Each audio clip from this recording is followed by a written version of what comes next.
In traditional political and legal theory, there are four essential elements required to constitute a state, and these are population, territory, government, and sovereignty.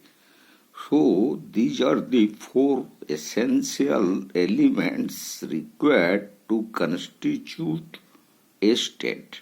But due to modern developments in international politics and in international law, there is an fifth element which is international recognition.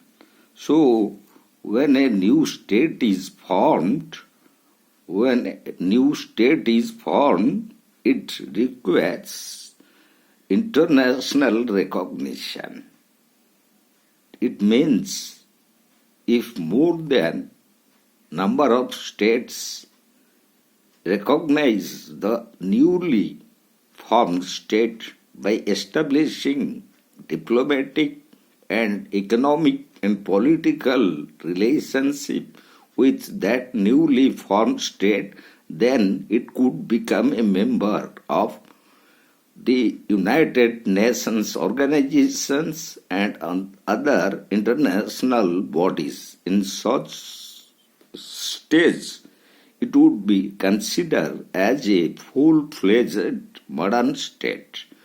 So, out of these five elements to constitute a modern state, first of all, we will go to population. And that population is, otherwise, we can say state is a human institution. So, as it is a human institution, so the element of population is most important and essential. According to Plato, to constitute a state, there is the requirement of at least 5,040 populations.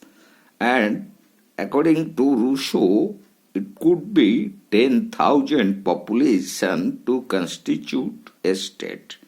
So these kind of numbers given by Plato and Rousseau could be very appropriate in case of city-states, and the then city-states in Greece or in France or in Rome.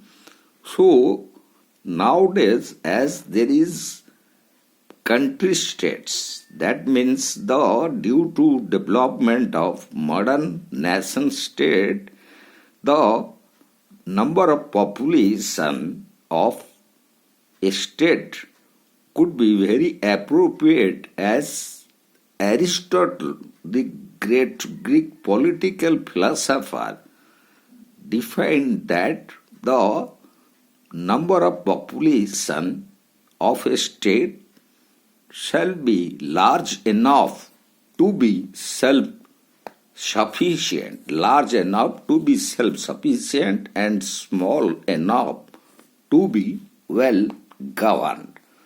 So this is the most appropriate guideline, we could say, provided by Aristotle regarding the number of population of a state. So at present we found most of the country states or nation states in the present environment constitute either a large number of population or a small number of population. So such countries as constituting large number of population, we can say the examples of China, India, Brazil, United States of America, and some of the European countries. There are also very small number of populations in some modern nation states like Italy, Spain, or some Arabian countries which constitute small number of populations. So Here is the criteria that the population of a state either a large number or it may be a small number of population. That does not matter. So there is no fixed number of population to constitute a state. And one important thing regarding population, we found that the population may be homogeneous or it may be heterogeneous. Homogeneous here means having common language, religion, race, etc. So wherever a state constitutes a particular race, religion, language-based population, such state could be called a homogeneous state. But when a particular nation-state constitutes a number of religious communities, a number of different linguistic groups, races, nationalities, then such a state could be identified as heterogeneous. At present, modern nation-states we found in most of the countries there are heterogeneous in nature, having different religious groups, linguistic groups, nationalities, races, cultural groups, etc.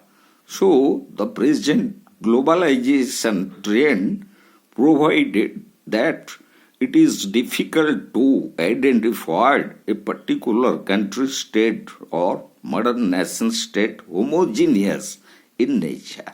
But in spite of that, there are certain limited countries in African continent or in South American continent where we could found certain nation state or modern states which could be identified as homogeneous in nature. The next element would be territory, which we will deal in our next video.